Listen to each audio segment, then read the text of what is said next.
Good day, Ma'am Rachel. My name is Justina Makited, and I am from Group 4. I'm reporting Ethics Through Thick and Thin and Ethics and Religion from Lesson 1. Ethics Overview. Definition of ethics. Strictly, ethics is an academic study. Loosely, ethics and morality are interchangeable in discussions of good and bad. Common language, actions are labeled as unethical if perceived as morally wrong. Actions are ethical if they uphold moral standards. And in historical context, the foundation of moral behavior has been a topic of discussion by great thinkers throughout history. Ethical challenges in a globalized world. Technology and identity. Advances in technology represents our immaterial and material selves. Individuals interact in both physical and virtual realities. Globalization raises new ethical discussions on universal ethical foundations.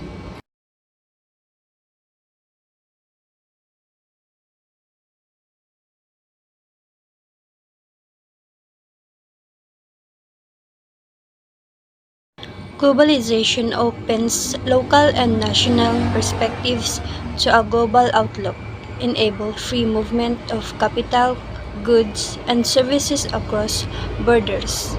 It reduces distance barriers, compressing space and time, and links worldwide relationships, meaning events far away can impact local situations. Globalization mainly emphasizes the creation of worldwide relationships rather than focusing on political, economic, or cultural aspects. It has transformed social geography from being mostly territorial to becoming more transnational. That was based by Schulte in 2009. Previously, interactions were limited to local vicinities, but now globalization offers opportunities for global connections without leaving one's own area. And that's from Peter Osimiri, 2015. Globalization means that events occurring far away can impact local situations, along with its significance in human relationships. It raises the issue of transnational harm. Harm, a fundamental concept in ethics, broadly refers to damage or loss caused by an event or the violation of core interests in physical and mental well-being. This obligation to prevent harm extends to fellow humans and everything thriving in the natural environment like plants and animals. It was based on OED 2000, Chapcat 2008, and Chapter Osim.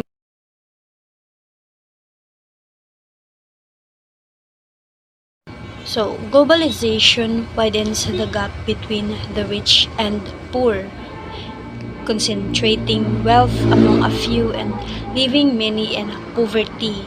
Advanced capitalist countries use globalization to maintain their dominance. Ethically, it's criticized from two perspectives. Consequentialism. Globalization is seen as failing to maximize happiness for the majority. Deontology. It is condemned for treating exploited populations as mere tools rather than valuing them as individuals.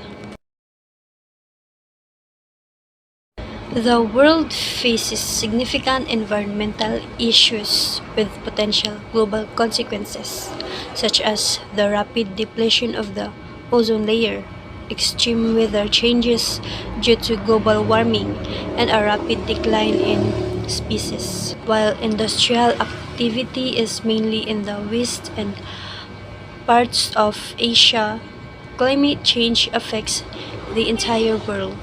Advanced capitalist countries benefit from industrialization, but its negative impacts are felt globally.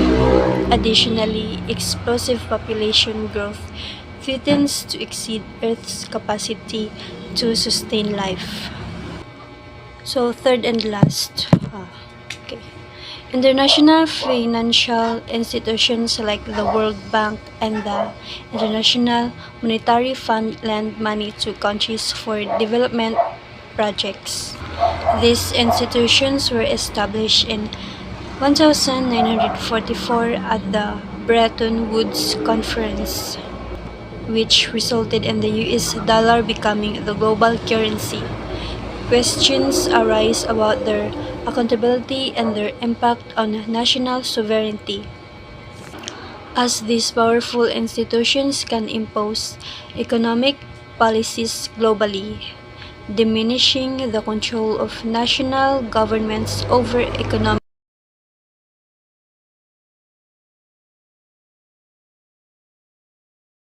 So, from a philosophical perspective, man's nature has three key components. Sexuality. Humans are born male or female, leading to a natural tension and complementarily between the sexes, which forms the basis for family creation.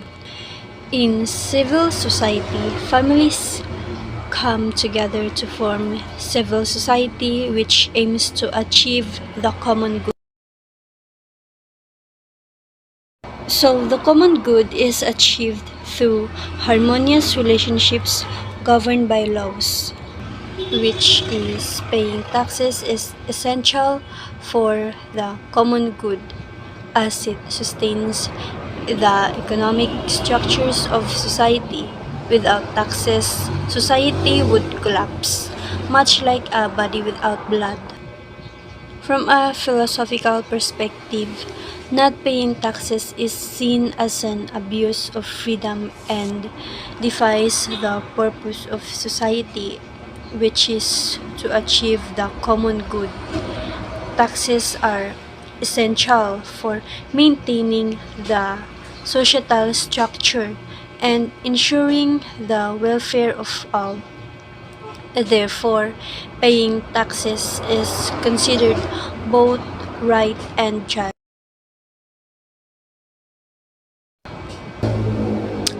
The and taxation affect the common good by in police power enacting laws to protect public health, safety, security, and general convenience. Eminent domain, taking private property for public use with just compensation and due process. Taxation, generating revenue to fund government operations, ensuring the state's existence and functioning. These powers are essential for maintaining the common good and ensuring the welfare of the general public. Taxation can be used alongside police power to achieve societal goals. If a trade is harmful but can't be outright banned, the government can impose heavy taxes to discourage it, leading to its decline. This promotes the common good by upholding public morals. In conclusion, paying taxes is both a moral and legal obligation. Failing to pay taxes abuses our freedom and undermines the common good. Tax evasion is a crime punishable by law, and it can lead to the collapse of our society. And some scholars propose the development of a global ethic, a set of universally accepted principles to manage global ethical problems. This perspective suggests that shared ethical values and standards can help reduce social injustice worldwide and are essential for achieving global peace and justice. By Osimiri 2015 and Jeff Hard 2011.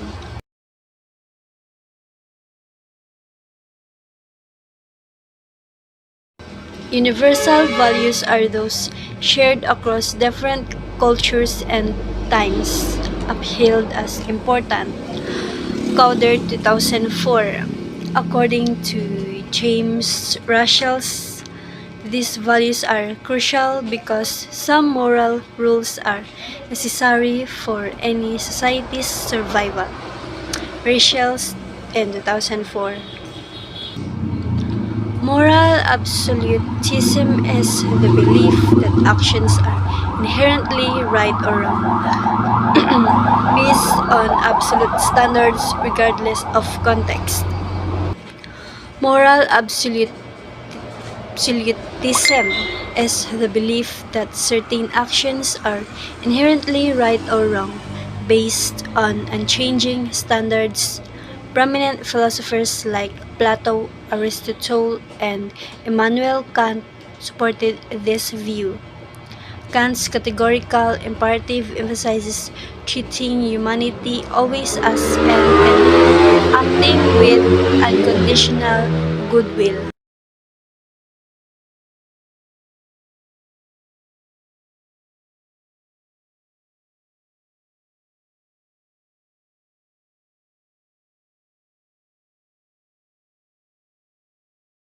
Pluralism refers to a society where diverse groups maintain their unique cultural identities and interests while actively participating in a civilization. In philosophy, pluralism is the belief in multiple basic substances or principles. In ethics, it suggests multiple independent sources. So, in political philosophy, it involves diverse groups maintaining their identities within a shared.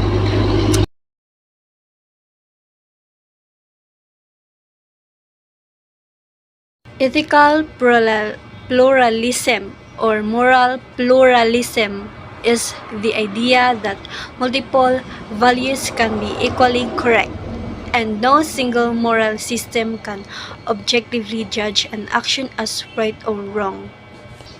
A moral pluralist believes that there is no definitive way to determine the best moral action because it can be challenging to choose between competing values.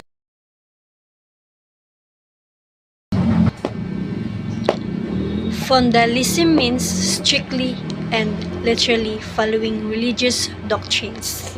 It involves believing in absolute truths, seeing things in black and white, good versus evil, and being completely certain that one's beliefs are correct. Fundamentalists also interpret religious texts word for word and often think that their way is the only true way. Dualistic thinking and fundamentalism means seeing the world in black and white terms. Fundamentalists categorize everything as either good or bad, right or wrong. There's no middle ground or room for context. It's like seeing things only as extremes without considering the complexities or nuances of real life situations. Obsession with the ultimate end. Fundamentalists believe the current system must end to bring about a new beginning for society and humanity. Cult leadership. Fundamentalists groups are often started by a charismatic leader who gains total devotion from their fourth and last, this is the total conversion and commitment. This means being loyal and committed is a demand. Okay, lastly, fundamentalism is a radical form of moral absolutism. While moral absolutism asserts that behavior should be based on universal values or goodwill without conditions, as Kant prescribed, fundamentalists believe their specific doctrines are the universal values everyone should follow. And that's it for lesson 1. Thank you. Lesson 2. Menelius and the Fenellians Ethical Challenge and Response. Menelians are those born between 1981 and 2000. Author with William Starus and Neil Howe are created from coining the term of millennials. But to who are the Filipino millennials?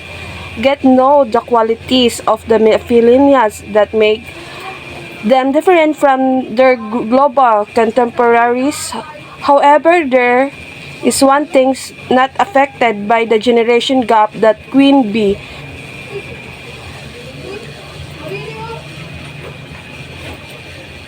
The Filipino millennials, Filenials.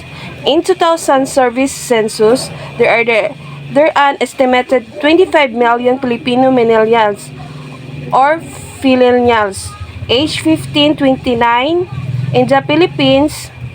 In 2015, Filipino millennials age 15-34 make up 53% the working population and 45 of them were employee. Those who were in the 25-29 years old bracket were the highest percentage of Filipinos worker abroad. Most Filipino youth today own the mobile phone and use the internet. The Philippines was once has the social media capital of the world. It was found most Filipino youth have a social media account, and the Filipino millennials aged 20-29 are the most common user of Facebook. Currently, they are the fourth generation working in the same place. Traditionalists, those born from 90s, 1945, then generation that lived through two World War. Their formative years were that of survival. Baby boomers, those born from 1946-1964. They are called baby boomers because of the significant increase of population in their generation. Generation X, those born from 1965-1980, the generation born in the era of the video game and computer. Millennials is those born from 1981-2000. They are also called the digital natives. They grew up in the digital age rather than acquiring familiarity of it as an adult generation born the internet era. By 2025, millennials are estimated to account for 75% of the global workforce. This means that the attitude and traits of these self-involved, selfie-taking individual are what will be shaping various industries, both workers and customers. So much intensive research in being done to get a better picture of generation. Generation 2 to the 5th of classification. These are those who were born in 2001. To the present, they are also called the I generation. They are the generation born in an era of individualized mobile technologies, smartphone, tablet, iPad, and iPhone, etc. Generation 2 and Gen Z is a part of generation that is a global, social, visual, and technological. They are the most connected, educated, and sophisticated generation ever. They are the up-ager with influence beyond this year. They are the twins are tens and youth and young adult of our global society. They are the early adopter, the brand, influencer, and social media driver, the pop culture leader, and the comprised nearly 2 billion people globally, and they don't just represent the future. They are the creating in the Gen Z have been born into the crisis period of terrorism to the globalization of the climate change. They are predicted to spend their young adult year in a time economic to the social revival. They are also living in era and changing household structures, and there are students of today of university graduates, employee, and consumer of tomorrow. According to the Annie E. Cassie Foundation 2021, Gen Z of focus on 7 key social issues: healthcare, mental health, higher education, economic, security, civic engagement, risk equality, and the environment. Core characteristic of the Generation Z. Gen Zers are likely to disseminate to the following core characteristic according to the Annie E. Cassie Foundation 2021. Diversity of their own norm. They are the digital natives. They are the pragmatic and financially minded. Manufacture contribute to their mental health and challenge. They are shrewd customer. They are a politically progressive. Makeover, the Gen Zers are generally interesting and the Pacific. They are avid a gamer and music girl. They are known for being ever-present message on the internet and social network, and on mobile system. They are truly the digitals. They are tens of care about trends, but are the also quick to research. Qualities of millennials. A 2016 study dubbed the truth about the youth of Philippines was conducted by McCann Truth General by McCann World Group, a leading group marketing service company. This was a part of longer study consisting and finding from 33,000 interviewers across 18 countries, including the US, Germany, Japan, and the Philippines. It turned out that there are things the Filipino millennials care about more about than their millennial counterparts in the other countries. Here are some of the interesting statistics.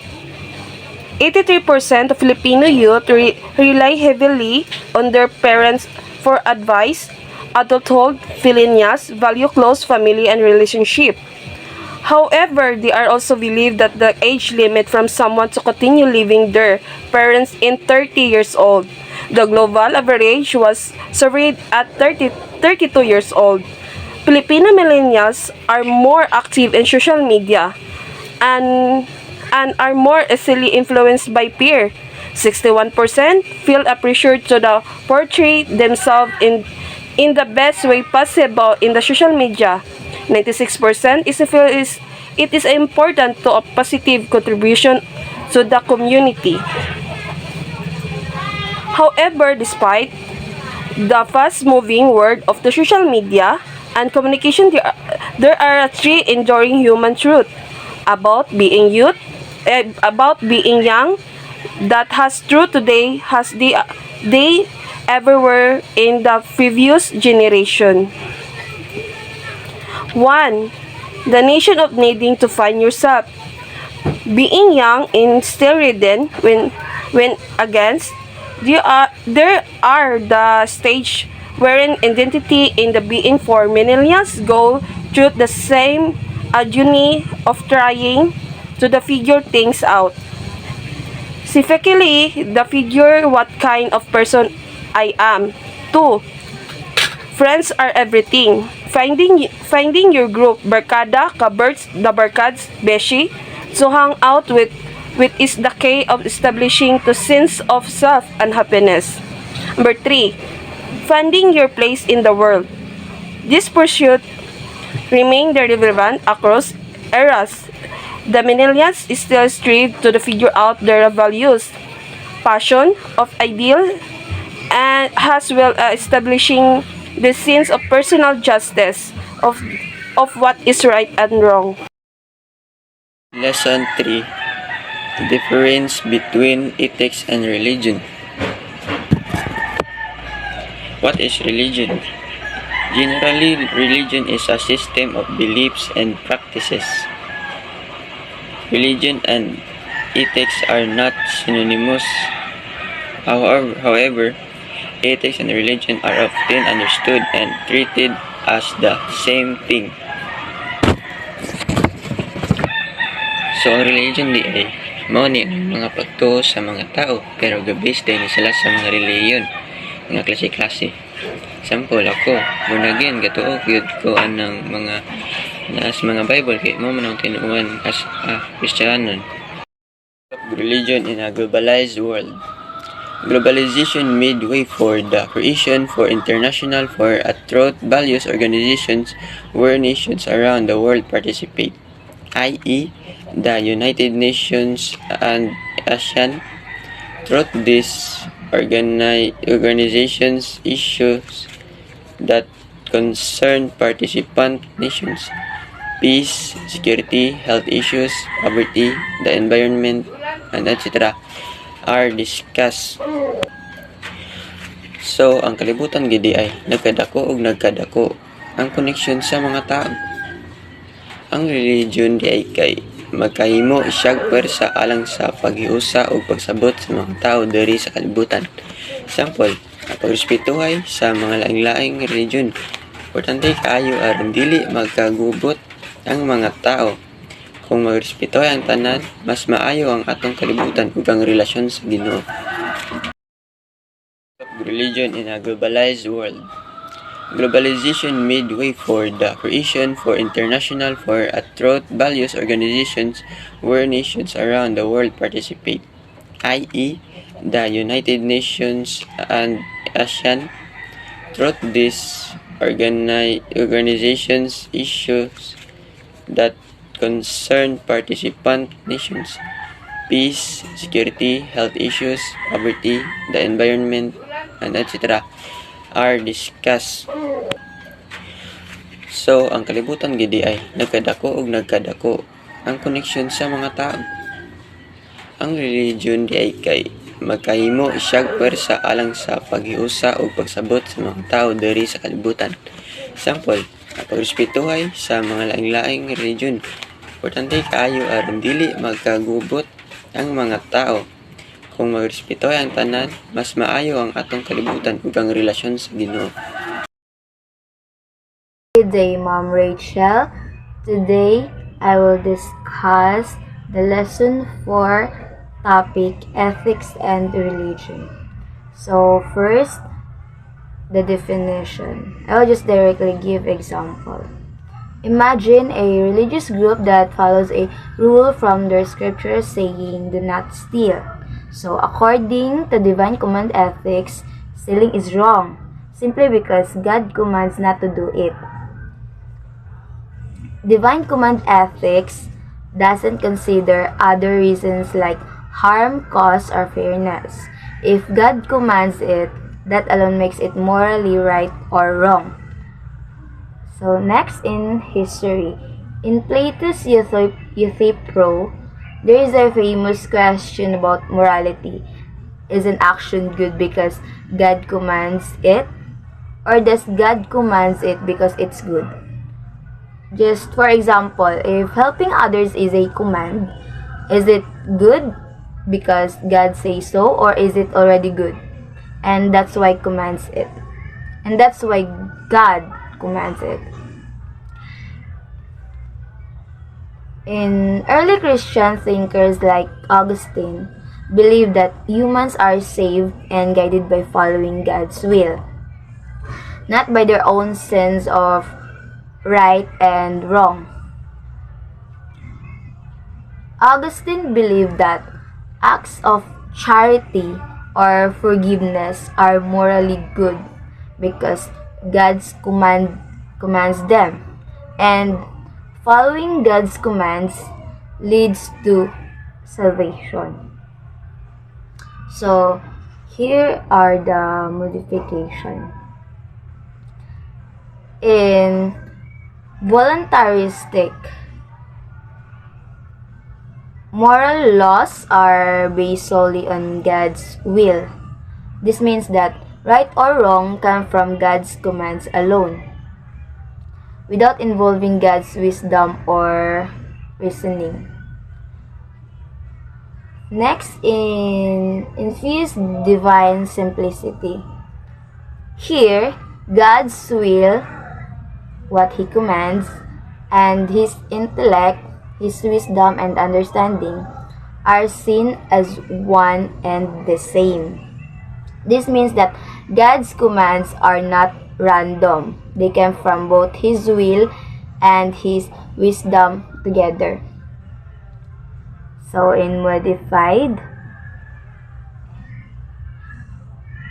this explains that something is morally wrong if it goes against the commands of a loving God. So the focus is on God's love as the foundation for understanding for what is right or wrong.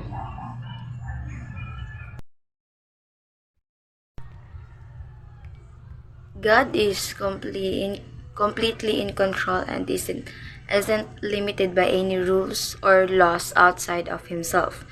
Because of this, people who believe in such a God are expected to fully surrender to Him and obey Him without any question. Believers must accept God's truth as absolute and cannot impose any conditions on Him. In religious scriptures guide moral obligations, emphasizing faith, love, and obedience to God. With teachings like the Ten Commandments and Jesus' focus on compassion. Mainstream churches promote values such as dignity and the common good, while critics of divine command ethics, DC for short, highlight potential misuse, though defenders stress God's loving nature ensures consistency. So, next is the concept of sin. Sin is seen as a transgression against a morally perfect God, producing guilt and requiring repentance. In Judaism, it breaks the covenant with God. In Christianity, it betrays the father-child relationship. And in Islam, it arises from pride and contradicts Allah's will, necessitating accountability and reconciliation. Next is the concept of justification and sanctification. In Christian theology, justification is God's act of forgiving sins and declaring sinners righteous through faith in Christ's sacrifice. Catholics believed in infused righteousness, where grace is gradually received through good works, charity, and sacraments like baptism.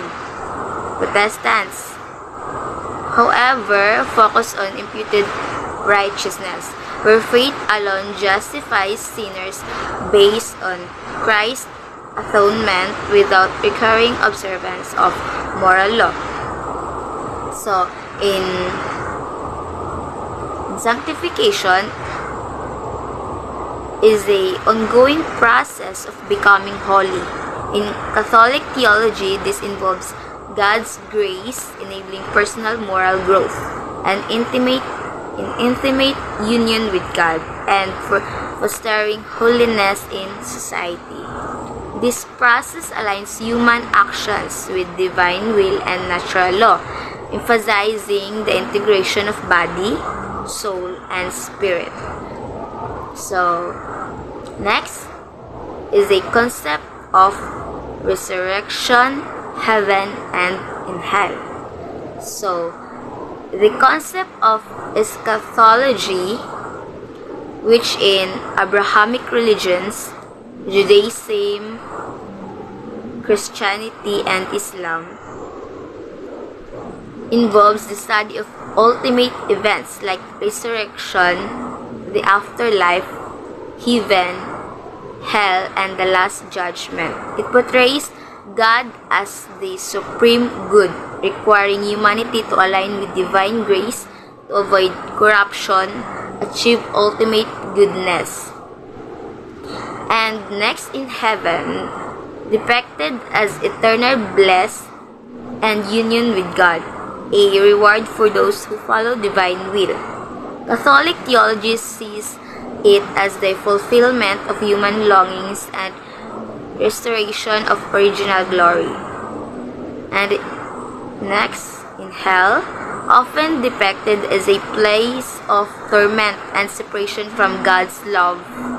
Catholic theology emphasizes eternal separation as the ultimate punishment. So, next in reincarnation. In Eastern religions, the cycle of birth, death, and rebirth aim at soul development, determined by karma, where actions in one life influence the next.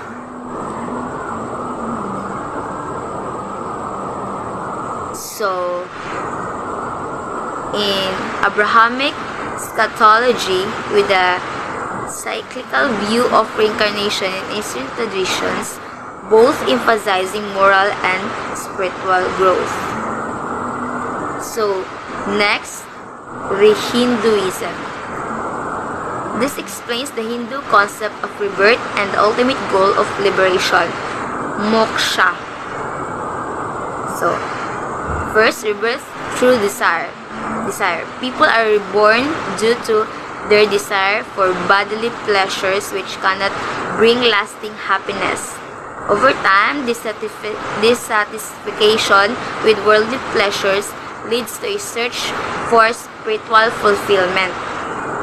So, in path to moksha, through spiritual practice, sadhana, one realizes the true self is the immortal soul, not the body or ego. Liberation occurs when all desires for worldly pleasures vanish, ending the cycle of rebirth. Moksha in Hindu is one of the four main goals of life. Purusartha, alongside Dharma, living a moral and virtuous life. Artha, securing material well-being. Kama, seeking pleasure and emotional satisfaction.